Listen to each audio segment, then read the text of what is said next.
2차 비상계엄 의심 정황을 군인권센터가 어제 밤늦게 포착했습니다. 복수의 육군부대 탄핵 표결 다음 날까지 지휘관 비상 소집 대기를 지시한 것으로 확인되고 있습니다. 육군에서 이상 징후가 제보되고 있다. 복수의 부대는 상급 부대 지침에 따라 12월 4일 오전 11시 또는 12시경 전 장병 출타 정상 시행 지침을 하달하면서 지휘관 중대장 이상은 12월 8일 일요일까지 지휘관 비상소집이 있을 수 있으므로 휴가를 통제한다는 지침을 덧붙였다. 12월 8일은 국회 본회의에 윤석열 대통령 탄핵소추안이 표결될 것으로 예상된 12월 7일의 다음 날이다. 야당이 탄핵소추안을 12월 7일 오후 7시 본회의에서 처리하겠다는 뜻을 밝힌 것은 12월 4일 오전 10시 30분경이다. 일반 장병의 휴가는 허락하면서 지휘관 비상소집에 대비할 목적을 명시하여 지휘관들의 휴가를 통제하는 것은 매우 위험한 징후다. 비상소집 가능성을 열어두었기 때문이다. 군부대 휴가 인원은 정원이 정해져 있다. 일부 인원이 휴가를 갔다고 하여 비상소집과 출동이 불가능하지는 않다. 오히려 일반 장병 휴가까지 통제하여 외부에 소문이 돌 가능성이 높다. 그러나 지금과 같은 시국의 상황 발생 시 부대를 통솔해야 하는 중대장 이상 지휘관급 장교들을 지속 통제하는 것은 매우 이상한 일이다. 심지어 그 기한이 탄핵소추안 다음 날까지인 점은 의심의 소지가 충분하다. 이것뿐만이 아니다. 다른 복수의 부대는 휴가는 통제하지 않으나 영내 간부들의 외출을 통제하고 있다고 한다. 또 부대 출입 시 자동차 트렁크를 열어보고 거울로 차 내부를 샅샅이 수색하기도 한다고 한다.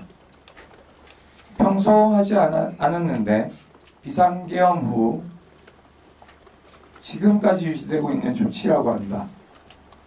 휴가를 갈 때에는 갑자기 상황이 발생할 수 있으니 대비하라고 평소와 다른 출타 전 교육을 하는 부대들도 있다고 한다. 비상 상황을 유지하고 있는 것이다. 다만 공군은 이러한 상황을 유지하지 않고 있는 것으로 확인된다. 윤석열이 해군 출신의 합참의장을 배제하면서까지 육군 중심의 쿠데타를 도모했고 계엄사령관을 맡았던 육군 참모총장의 사의를 반려한 것까지 고려하면 이는 매우 이상한 지점이 아닐 수 없다. 군심이 흉흉한 상황에서 부대를 통제하고 지침을 부대 통제를 위해 지침이 내려왔다면 전군의 동일한 지침이 하달되는 것이 타당한데 육군에서만 이와 같은 징후가 감지되는 것은 더더욱 문제라고 생각합니다. 비상계엄이 해제되었음에도 불구하고 육군 부대들이 여전히 비상상황을 유지하고 비상소집 가능성을 열어두고 있는 것은 심각한 문제다. 2차 계엄의 가능성이 열려있다는 뜻이기 때문이다. 국민의힘이 탄핵소추안에 반대하기로 당론을 정하면서 부결 가능성이 높아지고 있는 상황에서 탄핵이 부결될 시의 플랜을 세워두고 있는 것이 아닌지 의심스럽다. 탄핵이 부결되면 앞으로 내란 숙의 윤석열은 그대로 대통령직을 유지하게 된다. 그의 반격이 시작될 것은 자명하다. 국민의 지지와 별개로 윤석열은 향후 전국 운영을 위해 더 위험하고 더 큰 도박을 감행할 것이다. 이 계엄이 실패했다고 해서 계엄 선포 사실이 희화화되거나 윤석열을 가능성 없는 무리수를 둔 바보로 치부해서는 안 된다. 지금 물러나면 최고형 사형에 해당하는 내란 수괴가 되어 재판을 받을 일밖에 남지 않은 윤석열이지만 아직 그에겐 유효한 권력이 있다. 위법한 계엄을 선포해서 권력을 이어갈 수 있는 정치적 지지 기반을 갖추게 된다면 계엄은 윤석열에게 언제나 유효한 수단이 된다. 지금은 안심하거나 자축하기엔 이른 시기다. 언제 어느 때고 2차 계엄을 선포할 수 있다. 12월 7일 내란범 탄핵소추안 통과는 어쩌면 우리 민주주의가 받아든 마지막 기회일지도 모른다. 비상한 각오로 탄핵소추안을 통과시켜야 한다. 계엄이 언제나 쓸 수 있는 선택지인 세상에선 누구도 안전하게 살 수 없다. 육군에도 호소한다. 국군은 국민의 군대다. 혹여라도 이 나라를 불행한 세상으로 만드는 일에 동조해서는 안 된다. 지금 상황은 매우 비상상황. 지금 상황은 우리 입장에서는 헌정 질서가 파괴된 비상상황이고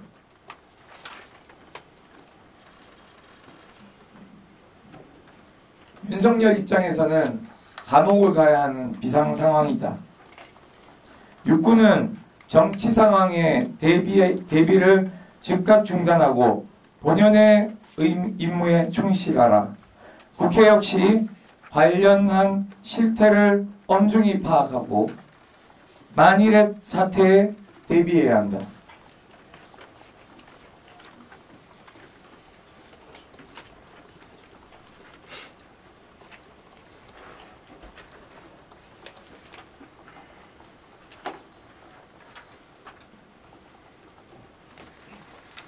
질문 있으면 질문해 주시기 바랍니다.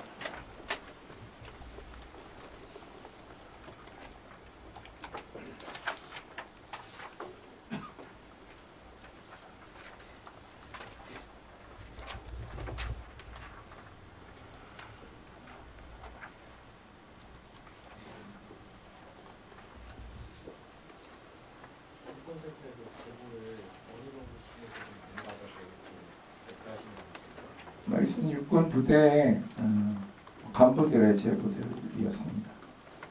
그 간부들 소속은 좀 어떻게 되는지 알 수 있을까요? 소속이 어떤 소속? 전방이라든지 혹은 뭐 네? 전방 부대라든지 혹은 뭐 수도권 인근 부대라든지 전방 부대도 있고요. 네. 수도권 인근 부대도 있습니다.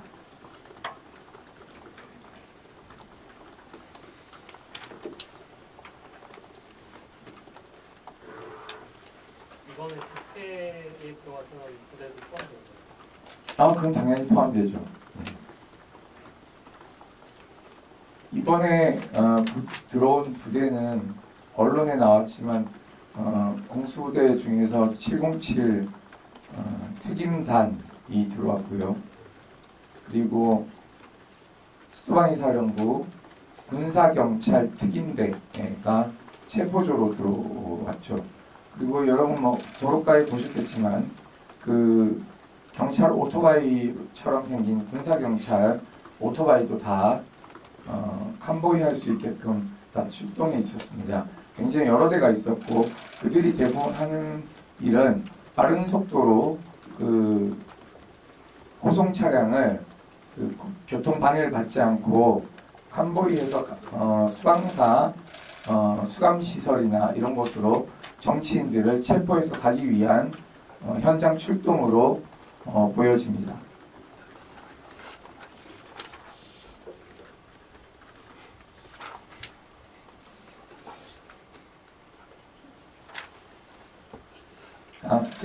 특이한 점 말씀 하나 드리면 특임대는 간부들로 구성되어 있는 부대가 아니기 때문에 이번에 국회 경내에 들어온 수방사 특임대는 병사들도 포함되어 있다는 것을 알려드립니다. 모두가 간부라고 알고 있는데 이번 친위 쿠데타에 병사들도 동원됐다는 것을 말씀드립니다.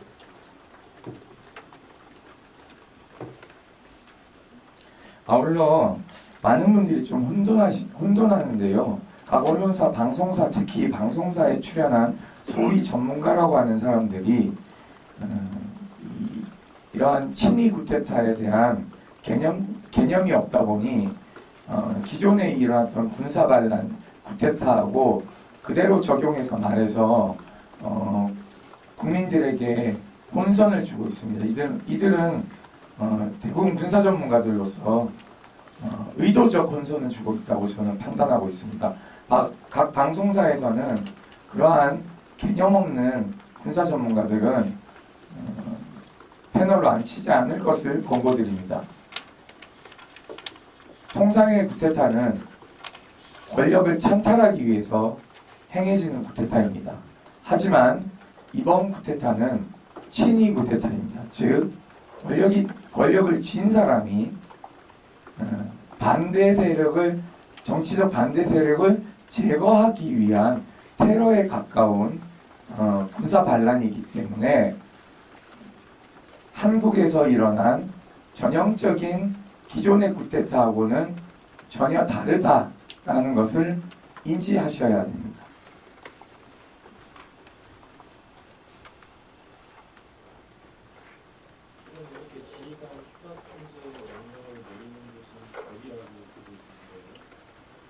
이건 어디라고 하는 게 아니라 육군에서 이런 것들이 다 하달됐기 때문에 중대장 이상 간부들은 이러한 명령 하달 다 받았다고 보시면 됩니다.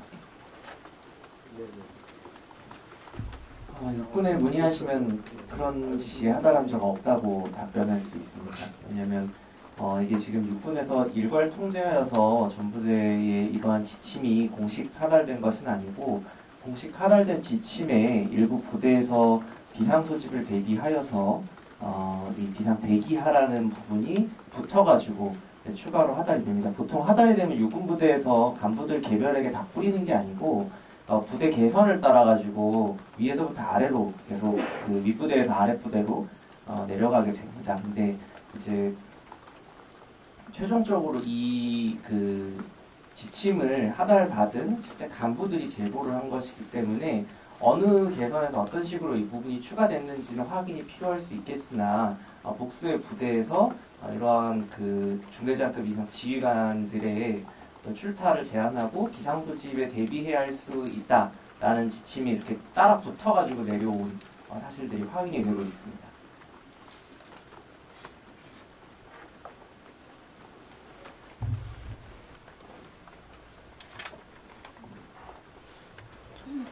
여러분들이 보셨겠지만 비상계엄을 10시 23분 또 25분에 선포하고 선포가 끝이 난 윤석열 대통령의 기자회견이 10시 반경입니다. 병력이 출동하는데 시간이 다소 걸렸지만 여러분들이 보셔서 아시겠지만 30분, 40분 정도만 늦었어도 국회의원들은 포고령, 계엄사령관의 포고령 위반으로 모두 현행범 체포될 수 있는 상황입니다. 헌법에는 국회의원이 불체포 특권이 있다라고 하지만 계엄이 실시되면 헌법이 중단되었다고 판단할 것입니다. 윤석열 씨는.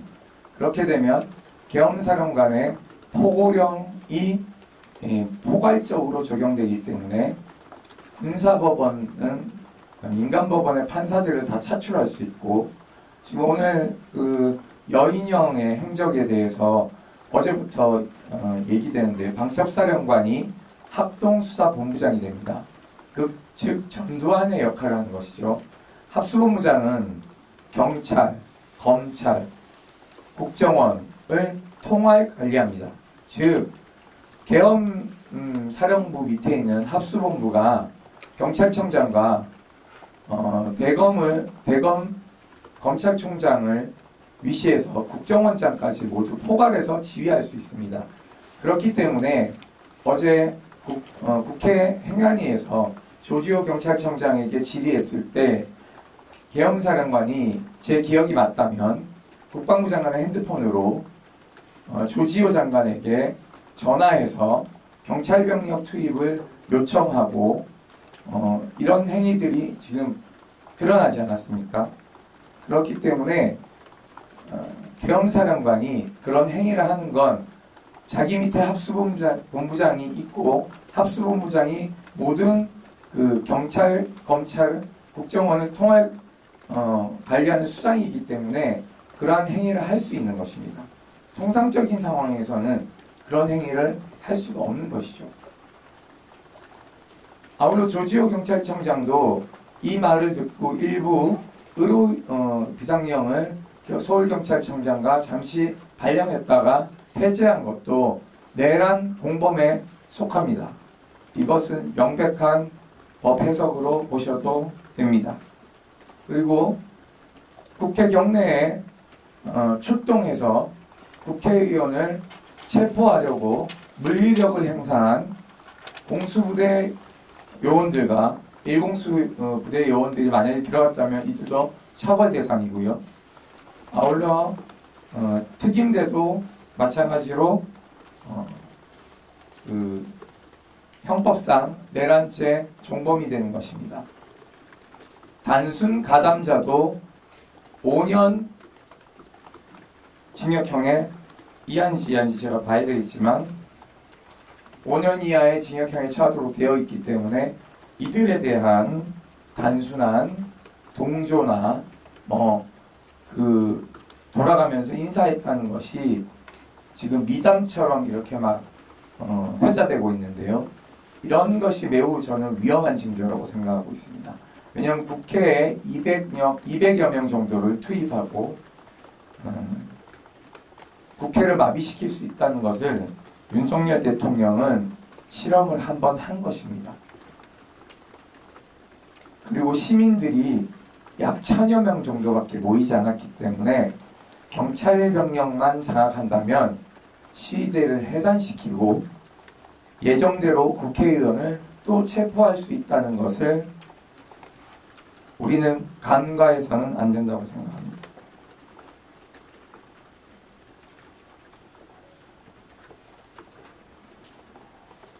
내란죄 범죄는 명백한 중대범죄이고 대통령은 내란죄에 속하는 범죄를 저질렀을 때는 즉시 형사소추할 수 있고 체포, 구속시킬 수 있다는 것이 대한민국 헌법조문에 나와 있습니다. 계엄군은 명백한 반란군이고 철수하면서 시민들에게 인사하고 미안하다고 하고 총 쏘지 말라고 지시했다 하고 미담처럼 소비되는 것은 매우 위험한 징조라는 것을 강조드리고 싶습니다. 만약 강제로 끌려갔다면 분명 안타까운 일이지만 그러나 그러한 것 때문에 지시에 따라서 총을 들고 반란군이 국회에 난입한 분명한 사실이 희석되어서는 안 됩니다. 내란죄의 부하수행, 즉 단순히 지시한 대로 다른 사람도 5년 이하의 징역에 처하게 되어 있고 반란군에서 임무수행하면 그 자체로도 중벌에 처한다고 우리 법은 적시하고 있습니다. 군인들이 위법한 명령을 받고 이에 대해서 고민하지 않고 시위대에 물리력을 행사하거나 불법적 행동을 한다면 사실상 불법적 행동을 하지 않아도 출동 자체가 불법임을 인지했다면 그러한 행동에 동조하는 것 자체가 군인 본인의 인생을 망치는 것이라고 강조드리고 싶습니다. 마찬가지로 어제 계엄사령관을 했던 박한수 육군참모총장이 자기는 잘 몰랐다. 시키는 대로 했다. 국회에서 그렇게 말하지 않았습니까? 그 사람이 그런 불쌍한 사람이 되는 건가요? 그렇진 않죠. 이런 물타기에 넘어가서는 안 된다고 생각합니다.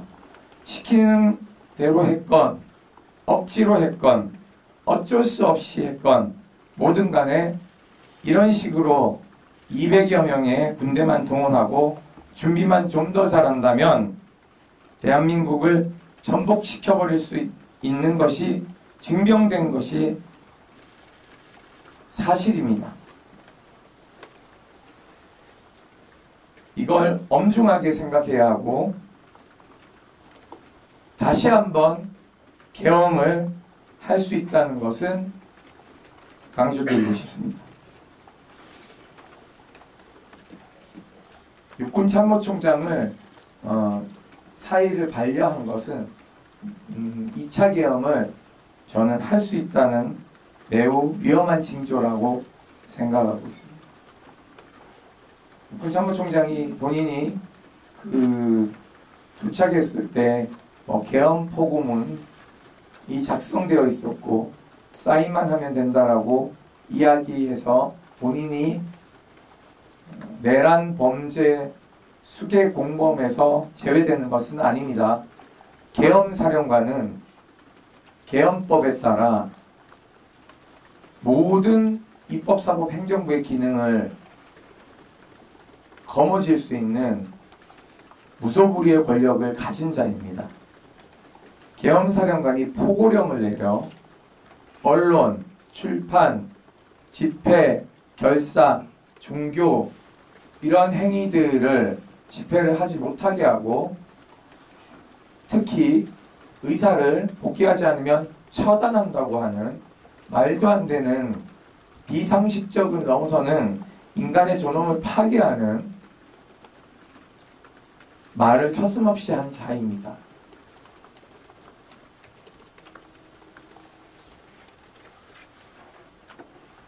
질문해 주시면 질문 받고 또 말씀드리겠습니다. 휴가 제한 외에 계엄을 준비하고 있다라는 정황을 뒷받침할 수 있는 구체적인 문건이라든가 계획도 혹시 제공할 수가 있을까요? 지난 계엄 1차 계엄이라고 하겠습니다. 1차 비상계엄을 시행했을 때 당시 비상소집이 11시부터 순차적으로 각 부대에 하달된 것을 저희가 확인을 했습니다. 비상대기는 간부들 중심으로 영유해자들을 비상소집한 것이고요. 육아휴직자도 모두 포함해서 소집을 했습니다. 소집에서 지시한 사항은 부대가 관리하는 검문소가 사용 가능한지를 점검하라는 지시였습니다. 이 이야기는 출동을 하면 군부대 인근의 수도권에 들어가는 검문소들을 모두 장악하고 시민들의 이동을 서울시로 시위대가 몰려들 것을 예상해서 차단하는 역할을 하고요. 또한 친위 구테타를 진압하러 올 수 있는 다른 군대도 차단하기 위한 목적으로 검문소의 난방 기능이 작동하는지, 왜냐하면 지금은 검문소들 잘 쓰지 않기 때문에 그런 것들을 다 점검하라는 지시가 일차적으로 있었고요. 또한 탄약고를 확인하라는 지시도 있었습니다. 또한 병사들이 위병소나 외곽 경계 근무를 서는 곳에 혼자 있지 않게 하기 위해서 군무원들을 투입한 정황들도 포착됩니다. 왜냐하면 병사들이 이탈하거나 또는 병사들이 이러한 행위들에 대해서 어떤 동요를 할까봐 그런 것으로 확인하고 있습니다. 이제 방금 말씀 주신 사항이 1차 계엄 때 이제 있었던 그 군 내부 상황 관련해서 말씀 주신 것인데요. 이때에도 사실 무슨 문건이 하달되거나 어떤 지침들이 문서를 통해서 부대에 하달된 것은 없고 비상대기 명령이 내려갔을 뿐입니다. 그리고 그 비상대기 명령에 따라서 뉴스를 보고 왜 비상대기를 하는지 간부들도 인지를 하였었죠. 계엄이 선포되었다는 사실을.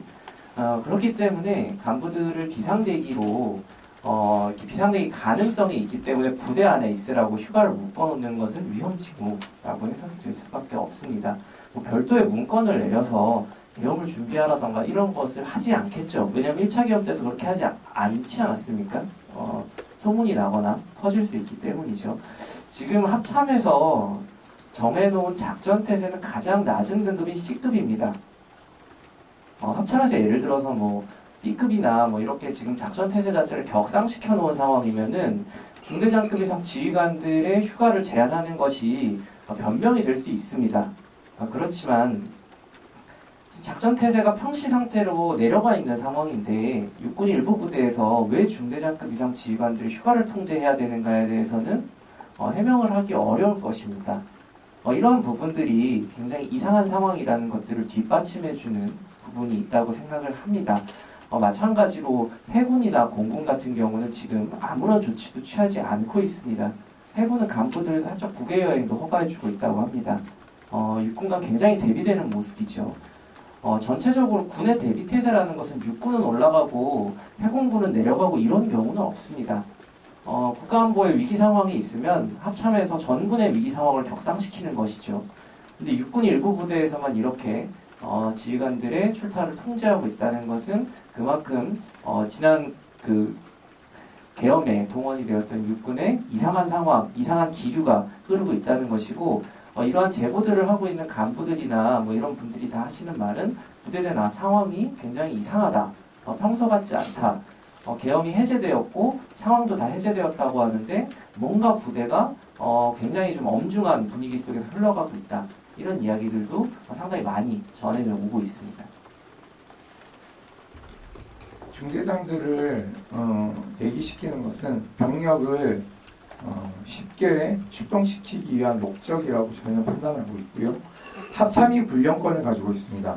육군 참모총장 군정권을 행사하는 사람이라서 인사에 관여하는 사람입니다. 그렇다면 합참의장의 군령권을 위반한 이러한 행태도 지난 1차 계엄 때도 마찬가지로 합참의장을 패싱하고 육군 참모총장을 계엄사령부에 앉힌 이유 중에 하나이지 않을까 생각이 들고요. 지난 저희가 2017년 구테타, 신의 구테타 일으키려는 문건에도 보시면 아시겠지만 합참의장이 아닌 장준규 육군 참모총장을 계엄사령관으로 적시하고 있습니다. 그리고 저희가 받은 제보에 따르면 육군 참모총장이 비상계엄을 하기 전에 국방부 장관을 여러 차례 독대한 것으로 파악되고 있습니다.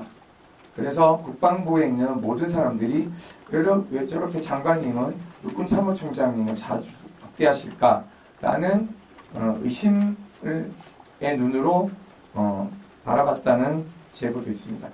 기자, 지금.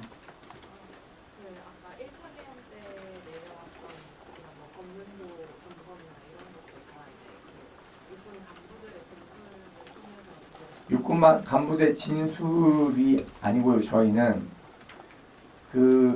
요즘은 명령이 여러분 이제 최상병 사망 사건 때도 단톡방들이 막 나오죠.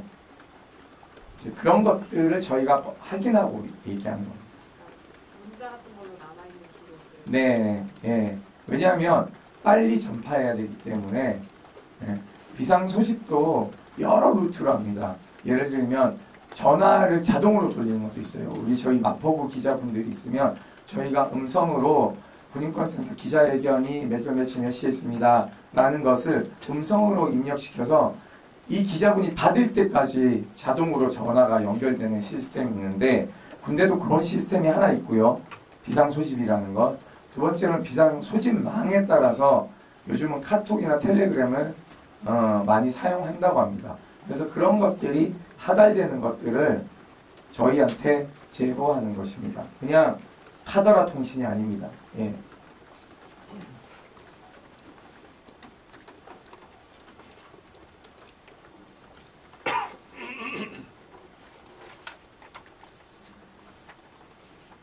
그리고 어제 저희가 보도자료를 지난번에 냈었는데 기자분들이 사실은 이게 뉴스가 많이 쏟아지다 보니까 자세히 보지 못하셨을 것 같은데요. 아군의 피아식별하는 띠 이런 것도 사실은 이제 점검하라는 얘기를 했어요. 그게 뭐냐면 이제 병역 출동을 하게 되면 피와 식별하는 띠가 있는데 그 띠를 무엇으로 통일할 것인가를 계엄사령부가 결정하면 그 띠를 착용한 군대는 반란군이 되는 거고요.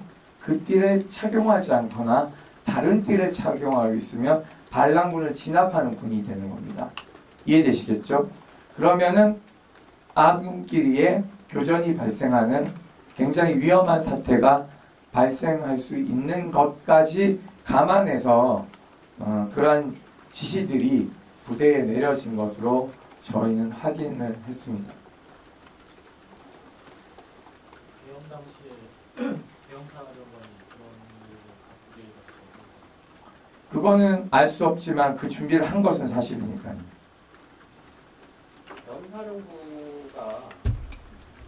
계엄사령부에서 개별 간부들한테 카톡이나 문자를 쏘지는 않지 않습니까? 예. 지침이 하달되면 그 지침이 뭐 예를 들면 육군본부에서 내려가면은 군단으로 내려가고 군단이 사단에다가 쏘고 사단이 밑에 있는 예하부대들에다가 이제 다 전파하는 식으로 문자가 계속 내려가는 건데 계엄사령부에서 온 건지 아닌지는 사실 제보를 하게 되는 사람들은 결국에 최종적으로 이걸 받는 사람들이 제보하지 않겠습니까? 이분들은 이게 어디서 발신됐는지까지 확인을 하기가 어렵습니다. 그래서 이거는 이런 지침들이 어디부터 시작돼서 어떻게 내려온 건지는 기자분들께서 취재를 통해서 좀 확인해 보시면 좋을 것 같습니다. 그런데 이거는요, 확인을 하냐 아니냐도 매우 중요하다고 저는 생각합니다. 기자분들 입장에서는. 하지만 2차 비상계엄을 어떻게 확인할 수 있겠습니까? 헌법을 유린해서 친위 구테타 반란을 일으키는데, 그럼 그런 반란을 일으키고자 하는 자에게 당신 2차 계엄 하실 거요 물어보면 안 한다 그러겠죠. 네. 하긴 하셨지 않습니까? 김영호 국방장관이 국방위 출석에서 계엄할 거냐라고 했더니 안 한다고 하지 않았습니까? 근데 하잖아요. 그러니까 거짓말을 기본으로 하고 있기 때문에 이것은 진실이 무엇이냐고 물었을 때 상대는 거짓으로 일관하는 것입니다. 지금 현재 윤석열 대통령은 내란 범죄 중대 범죄자입니다. 그리고 육군참모총장도 내란 범이고요. 대통령 내란범 수괴죠, 사실은. 모두가 공범이 됐고, 그 국방부 합참 벙커에 어느 범위에서 어디까지 이 친위 쿠데타에 가담했는지를 지금 알 수가 없습니다. 육군참모총장이 도착했을 때 계엄포고문에 대해서 사인하라고 하니까 법무 검토하셨습니까? 라고 물었을 때 법무 검토했다라고 얘기했습니다.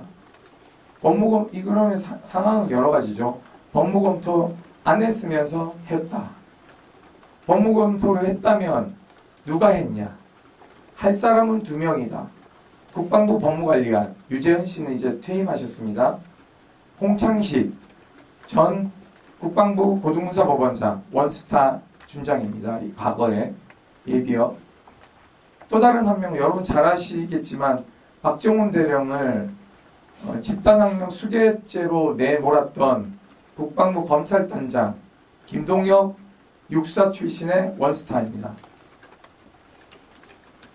이걸 검토해줘서 승인해줬다면 그도 내란범 종범입니다.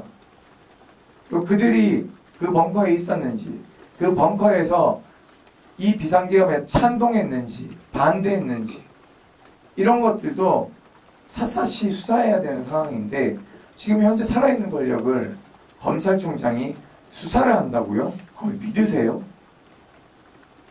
대통령의 부인도 무혐의 처분하는 검찰을 어떻게 믿습니까?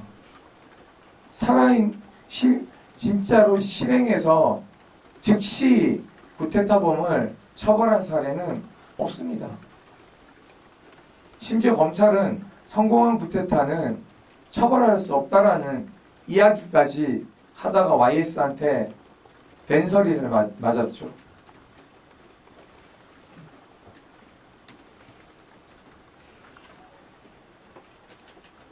더 질문 없으시면 마무리 될까요? 아니면 더 질문이 있으신가요?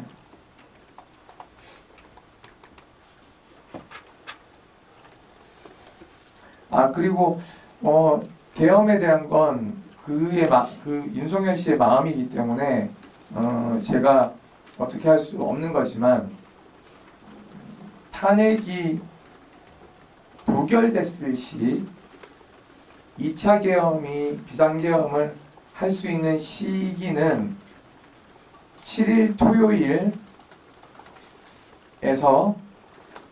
8일로 넘어가는 새벽이 될 가능성이 매우 높다. 10시 30분에 비상계엄을 하고 11시에 병력동원령을 내려서 본인들이 실패한 경험이 있기 때문에 반드시 국민들이 많이 잠든 시간에 병력이동을 통해 쿠데타가 실현될 가능성이 매우 높다라는 것을 말씀드리고요.